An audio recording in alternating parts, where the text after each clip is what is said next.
El Ministerio Apostólico de Enseñanza y Predicación Rema Internacional presenta hoy al Reverendo Fernando García Sotomayor con la proclamación de las buenas nuevas de Dios para tu vida. El mensaje de ayer, el mensaje de hoy y el mensaje para la eternidad a los que tienen hambre y sed de la palabra de Dios. Un querigma de Dios para el que oiga, el que tiene oídos para oír. Escuche el dabar del Eterno a las naciones. Ahora es el tiempo para recibir el rema del Espíritu Santo a tu espíritu. Escuchemos con fe la memra del Señor para el alma.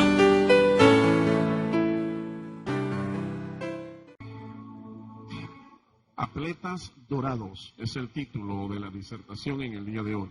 Atletas dorados. Voy a leer la palabra de Dios en el libro de los Salmos, el capítulo 105 y el versículo 15. Dice así la palabra del Señor. Salmo 105, versículo 15. Esta es la versión Reina y Valera, la edición científica mundial, la Biblia del siglo XXI. Dice en su letra: dijo el Señor, no toquéis a mis ungidos, ni hagáis mal a mis profetas. Amén. Dios nos bendiga por esta preciosa y poderosa palabra. El aceite era un elemento usado en la antigüedad para lustrar, para limpiar objetos de cuero y aún objetos metálicos. Se lustraban estos objetos, se les sacaba brillo y era lo que se usaba regularmente. Cuando no se usaban las sustancias derivadas del petróleo, se usaba el aceite de oliva o de cualquier otra planta para lograr el mismo objetivo. Así es que el aceite en las Escrituras con el que se ungía a los reyes, a los sacerdotes y a los profetas también tenía otros usos como este que estamos mencionando. Usos higiénicos, estéticos y a veces usos medicinales.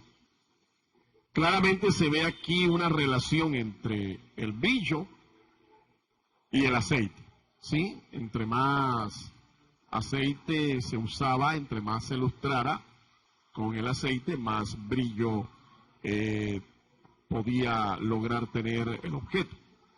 En cierto modo, un ungido es una persona que ha sido puesta en contacto con aceite.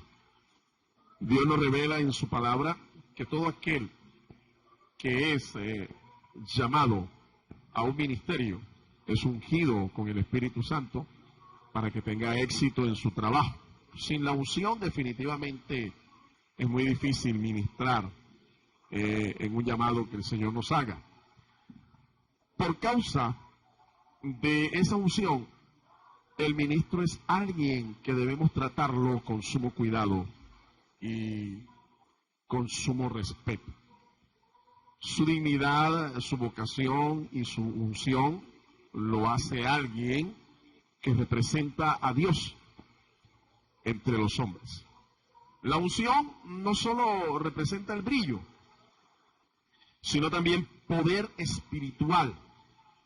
La unción convierte al hombre de Dios en un atleta dorado, como lo hemos dicho al principio de este mensaje.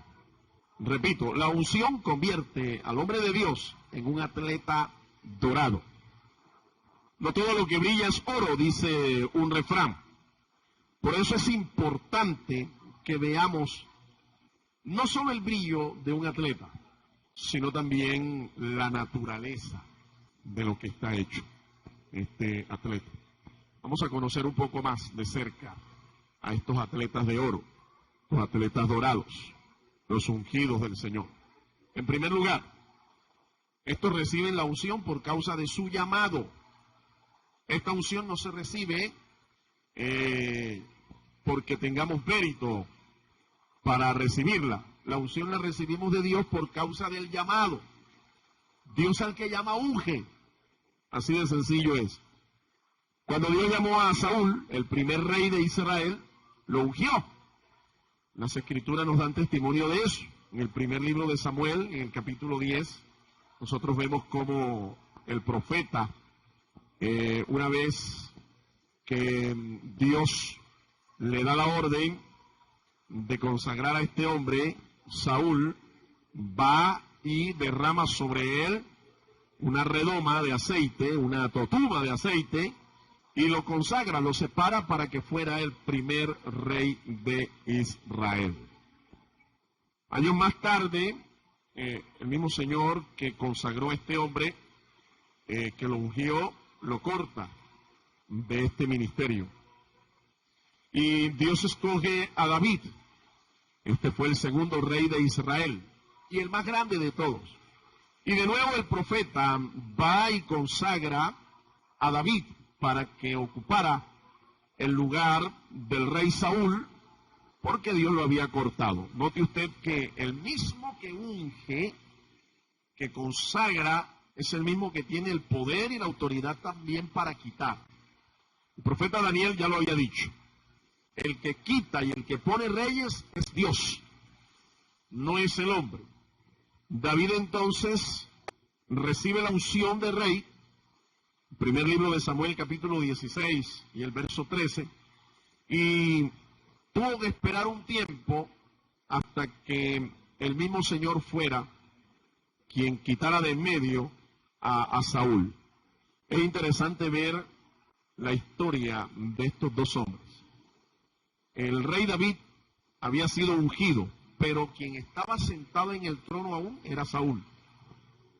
Y Saúl comenzó una campaña de persecución, lleno de celos, lleno de envidia, de amargura, de odio contra David.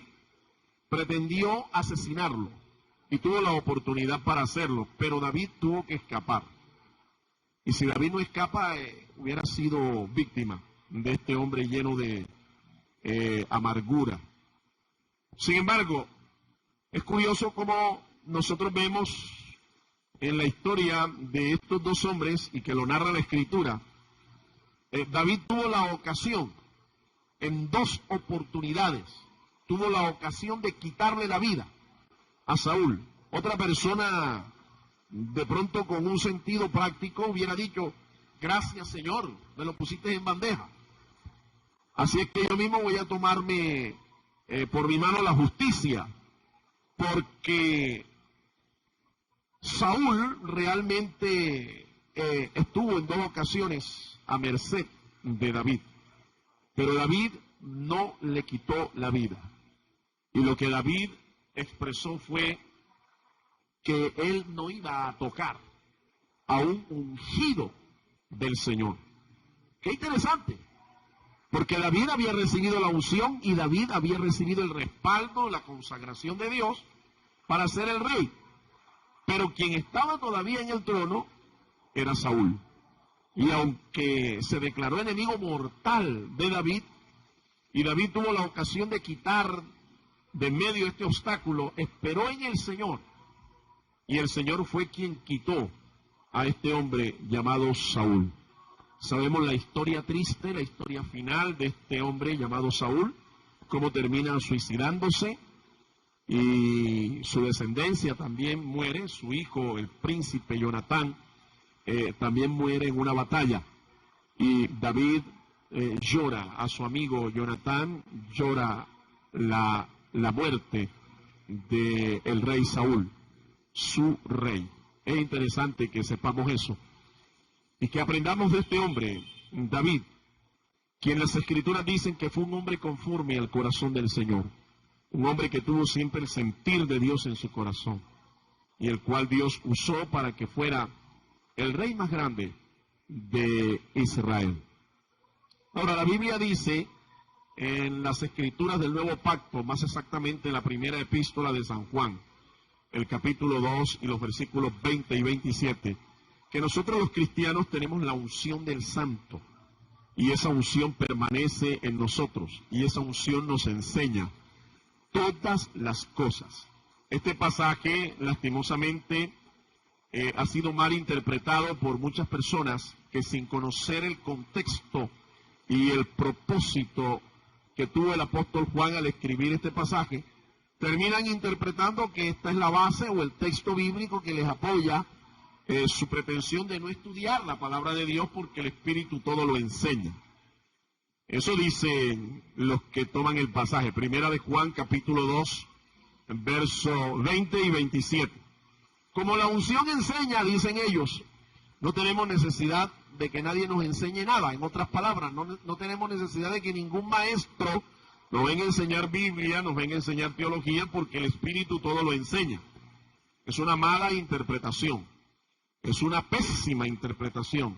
Y realmente es una excusa que algunos esgrimen para no cumplir con su responsabilidad de prepararse, de entrenarse, de estudiar las Sagradas Escrituras. Ahora, aclaro, es una mala interpretación del pasaje. Cuando Juan escribe su primera epístola, esta epístola la escribe con el propósito de contrarrestar la doctrina gnóstica que enseñaba que de la única manera en que el hombre podía acercarse a Dios y tener una experiencia íntima con Dios era a través de la gnosis, la enseñanza de la gnosis. La palabra gnosis significa conocimiento, y ellos pretendían tener un conocimiento superior. Ellos pretendían tener el conocimiento supremo, el único conocimiento que te podía a ti conducir a Dios. Por eso San Juan escribe de esta manera y le da un ataque frontal, un ataque mortal a los gnósticos, que enseñaban que solo los iluminados eran aquellos que entraban en los caminos de la gnosis. Así es que hay que entender el pasaje, su contexto histórico, para nosotros poder interpretar correctamente el pasaje. Este fue el propósito. Juan aquí no está dando una excusa para que no nos preparemos, para que no estudiemos la palabra. ¿Sabe por qué? Porque nosotros necesitamos mentores, nosotros necesitamos maestros que nos ayuden, que nos consoliden con la doctrina bíblica.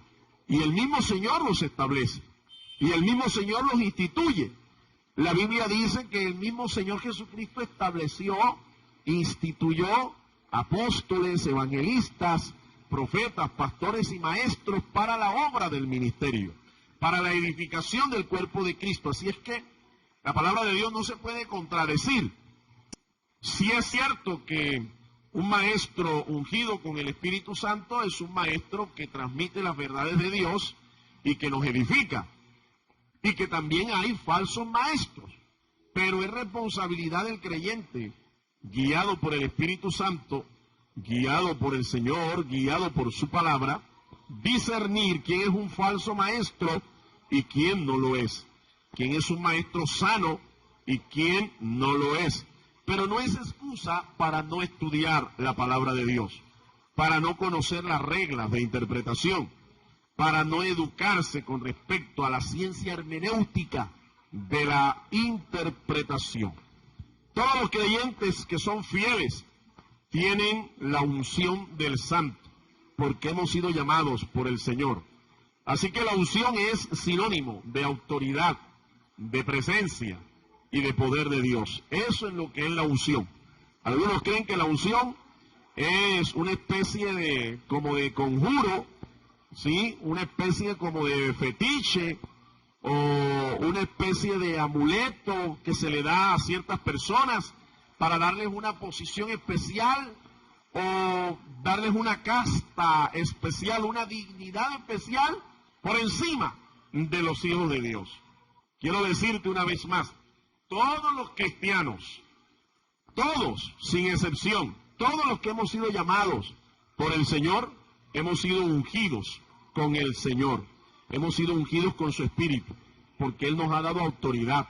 Su presencia está en nosotros y su poder se manifiesta a través de nosotros. Alabado sea el nombre del Señor. En segundo lugar, los beneficios que tienen estos atletas a causa de su unción. Hay ciertos beneficios que se derivan por causa de la unción que Dios ha puesto sobre nosotros. En primer lugar, un ministro de Dios, una persona que ha sido llamada y que ha sido ungida por el Señor para desarrollar un ministerio, se le debe honra, lealtad y respeto. Honra, lealtad y respeto. Tres cosas que necesitan los siervos de Dios, que necesitan, porque definitivamente cuando el hombre de Dios es honrado, ¿sí? Cuando el hombre de Dios se le debe lealtad y se le debe respeto, hace su trabajo de una mejor manera, se siente realmente apreciado por la gente. Pero ¿qué estamos viendo en el día de hoy? Estamos viendo todo lo contrario.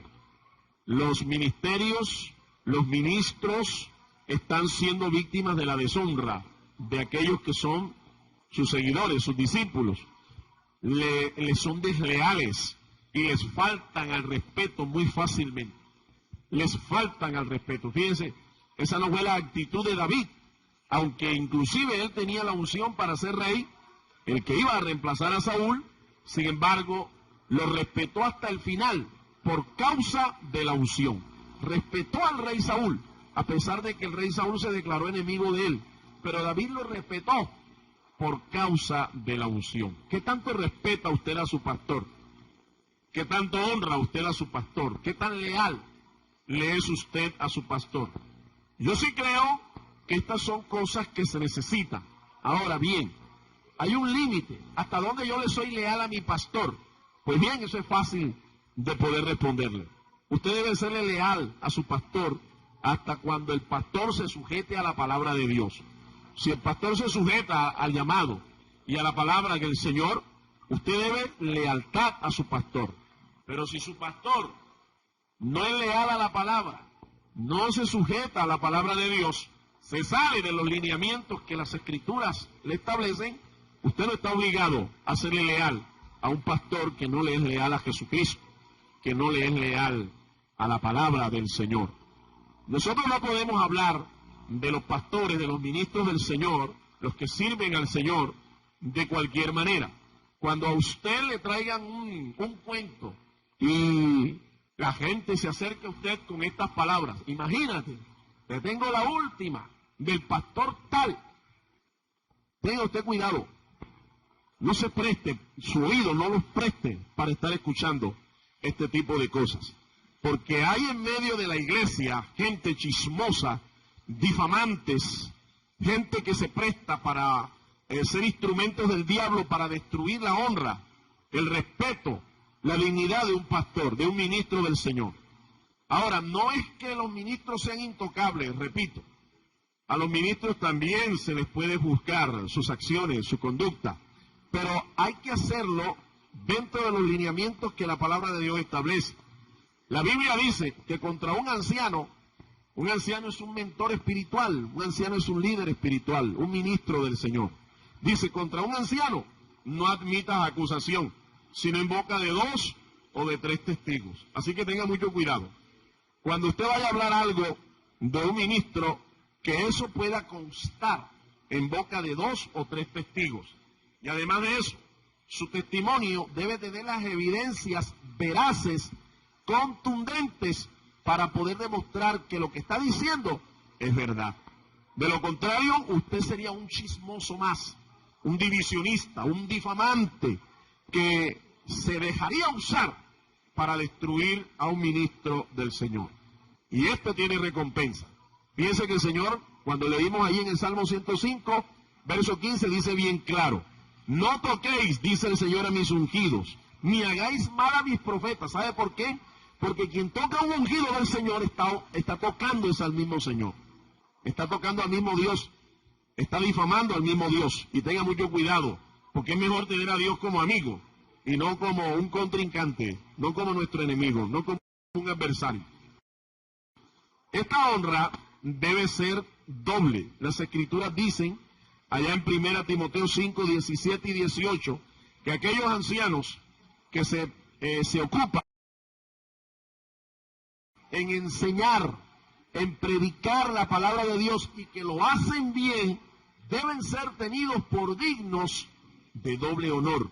Y la palabra allí literal es honorario, doble honorario. doble paga. Aquellos que se ocupan en enseñar, en predicar. No todos se ocupan en la enseñanza y en la predicación. Hay ministros que se ocupan de la administración de la iglesia. Bien, y son muchos los roles que tiene un ministro que ha sido llamado por el Señor para servir en su obra. Pero en especial aquellos que predican, que enseñan la palabra de Dios y que lo hacen bien, estos, dice la Escritura, que deben ser tenidos con un doble honor. La honra que se les da debe ser doble, la paga debe ser doble. Y aquí entro yo en un campo en que es muy delicado, el sostenimiento de un ministro. Algo que es, en algunos casos, es aberrante por la forma indigna como se le sostiene en una congregación a un pastor. Y en otros casos, no solo es aberrante, sino que es escandalosa la manera como los ministros viven, cómo derivan su sustento. Porque en algunos, ya le digo, no se le da a los pastores, mi amado hermano, ni para el tinto, ni para la bicicleta, para que no anden a pie. Y en otros viven vidas opulentas debido a que lo que reciben de salario, lo que reciben de sustento, es escandaloso. Entonces tenemos que establecer un límite entre lo que es escandaloso, lo que es opulento y lo que es digno. La Biblia es bien clara. La Biblia dice, el obrero es digno de su salario.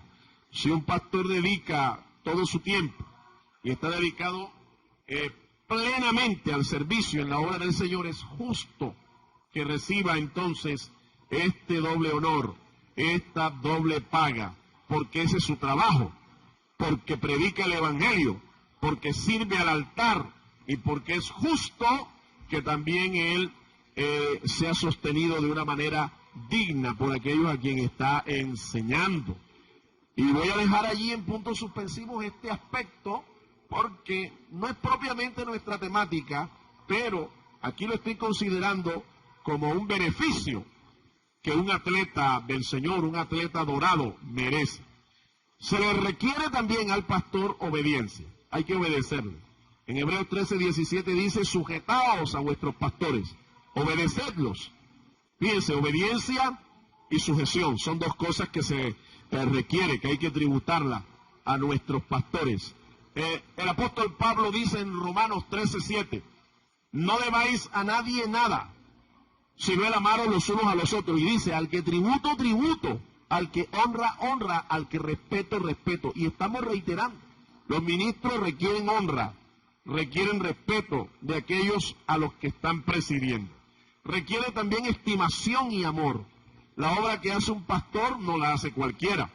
Repito, hoy en día hay una ola de gente que se autollama en el ministerio, pero usted tiene que discernir realmente. El hombre que es llamado de Dios, Dios lo respalda. El hombre que es llamado de Dios, Dios le da visión, Dios le da provisión, le da sabiduría, le da todo lo que necesita para dirigir a un rebaño. Eso es fácil distinguirlo. ¿Quién tiene el respaldo de Dios? ¿Quién tiene realmente el llamado de Dios y quién no lo tiene? Cuando usted se da cuenta que su pastor, su mentor espiritual, es una persona que tiene el llamado de Dios, inmediatamente usted tiene que amarle y tiene que estimarle por causa de la obra que está haciendo. Porque no es todo el mundo, mi amado hermano, quien acepta el llamado del Señor para ser un pastor. Esta es una profesión que es difícil. Y yo no se la recomiendo sinceramente a nadie, a menos que Dios le llame a usted, a menos que Dios le llame. Yo soy administrador de empresas de profesión y yo luché 5 años con Dios para aceptar su llamado. Y Dios me cerró todas las puertas para que yo no sirviera en lo secular en nada. Y solamente me mostró la salida, la puerta de salida. Y la puerta de salida era que yo le sirviera. Que Él le sirviera. Él me dijo literalmente, yo quiero todo de ti o nada. Porque mis pensamientos eran otros, mis planes eran otros. Sin embargo, no en todos el llamado es así, pero sí le puedo garantizar que cuando Dios te llama, Dios te va a respaldar. Ahora, la bendición del ministerio no la vamos a ver de la noche a la mañana. tienes que trabajar. Las Escrituras establecen que el labrador, para participar del fruto, debe trabajar primero. O sea, Dios no bendice a los pastores holgazanes, aunque les haya llamado el mismo Dios. Tienen que trabajar, tienen que hacer la obra de Dios, tienen que velar por el rebaño, tienen que aprender la palabra, tienen que predicar la palabra, porque es un ministro de la palabra. Y esto requiere esfuerzo, sacrificio, privaciones. Pero una vez que usted ve estas cualidades en un hombre de Dios, usted tiene que amarlo, usted tiene que obedecerlo, usted tiene que honrarlo, tiene que estimarlo. Oiga bien esto, el ministerio tiene que protegerse. A los ministros de Dios nosotros tenemos que guardarle las espaldas. Hay que protegerlos.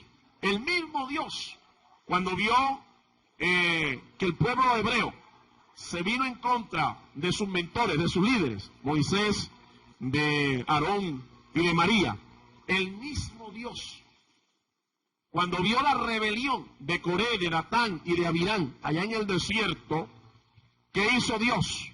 Dios confirmó a quién era que él había llamado, a quién era, a quien él había ungido. Y Dios respaldó a los que llamó. Dios protegió su testimonio, porque eso hace Dios. Ahora, si Dios lo hace, ¿quiénes somos nosotros entonces para estar denigrando, para estar hablando mal de los ministros del Señor? Tenga mucho cuidado, una vez más se lo digo, porque aquellos que hablan mal de los ministros de Dios, difamándolos, terminan mal. Yo he sido testigo de estas cosas. Mucha gente ha hablado mal de nuestro testimonio, mucha gente ha hablado mal de mí, ha hablado mal de mi esposa, de nuestro ministerio. Y esta gente que lo ha hecho sin razón, que nos ha vituperado, que ha mentido, nosotros la hemos visto después destruidos, porque Dios vela por nosotros, vela por los que Él ha llamado. Así es que hay que proteger el testimonio de nuestros ministros. Hay que darles a ellos un trato de padre. En muchos lugares a los ministros no se les llama pastor, obispo o siervo del Señor, sino que se les dice padre, papá, porque eso es lo que son ellos. Son nuestros padres espirituales. Ellos son nuestros padres espirituales. Ahora, los ministros son dones del Señor Jesucristo a la iglesia. No son empleados de la iglesia. Ellos son dones del Señor Jesucristo a la iglesia, así que hay que darles ese trato. En tercer lugar, la remuneración del atleta del Señor. Esto es un mandamiento. Es un mandamiento, es un deber de la iglesia. En Gálatas capítulo 6, verso 6, dice el apóstol Pablo que es justo que si ellos siembran en nosotros lo espiritual, nuestros maestros, nuestros mentores, nuestros pastores siembran en nosotros lo espiritual, siembran la palabra, es justo que ellos cosechen de nosotros lo material y que lo bendigamos con toda clase de bienes, que los hagamos partícipes de nuestra bendición material. Así que es un deber de la iglesia y es un mandamiento del Señor para la iglesia. Además es un derecho que los ministros se han ganado, un derecho, y si lo hacen bien, pues con mucha más razón hay que cumplir con esto. Primero a los Corintios 9, dice el apóstol Pablo en los versículos 7, 9, 11 y 14, que nadie es soldado a sus propias expensas, que nadie planta una viña para no comer de su fruto, que nadie apacienta un rebaño y no toma la leche del mismo rebaño. Así es que es completamente claro, no se pone bozal al buey que trilla. Y Pablo dice que no se refería a Dios a los animales, sino a sus siervos. Hay algunos que trabajan como mulos, trabajan como bueyes, como burros en la obra de Dios, y no les quieren pagar sino un salario de pájaro. Como que los ministros viven de agua rayada y viento molido.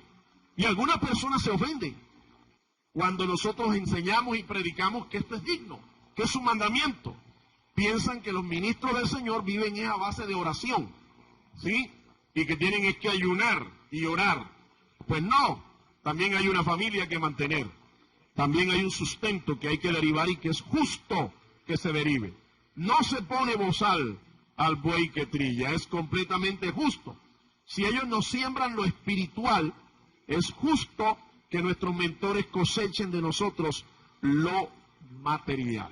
Tres beneficios bien claros aquí hemos mencionado. Y quiero concluir en esta hora. Se reciben serias consecuencias al no considerar cuidadosamente a los que son llamados atletas de Dios. Generalmente Dios envía juicios a aquellos que deshonran y hacen daño a sus siervos. Consideremos estas verdades y tengámoslas muy en cuenta antes de proceder en contra de un ungido de Dios. El que un ungido de Dios cometa errores no da licencia para destruirle. Veamos el ejemplo del rey David hacia Saúl cuando éste tuvo la oportunidad de tomar su vida y aún así no lo hizo porque le consideró un ungido del Señor. A pesar de estar caído, Saúl ya estaba caído y estaba cortado. Por otro lado, si por su actitud David fue honrado, vemos a su esposa Mical, la esposa del rey David, Mical, siendo reprendida por Dios. En una ocasión, ella se burló del rey David, lo menospreció porque David danzó de gozo, de alegría, al ver el retorno del arca de Dios a su pueblo. Y Mical lo menospreció, lo tuvo en poco. ¿Qué hizo Dios? Por haber tenido en poco a David, el rey, el ungido de Dios, para reemplazar a su padre, Dios la hizo estéril y nunca pudo tener hijos. Así que de usted dependen entonces las consecuencias de tratar con un ungido de Dios. Dios le dará su retribución dependiendo de esto. Deséele a un ministro de Dios, a un ungido de Dios, el doble de lo que usted desea para usted mismo. Amén. Dios te bendiga. El Ministerio Apostólico Rema Internacional pone a disposición esta predicación. Ofrecemos ministración a simposios, seminarios, campañas evangelísticas, educación globalizada sana y de carácter interdenominacional. Escríbanos a ministerioremainternacional@gmail.com o llámenos al celular 316-270-7181.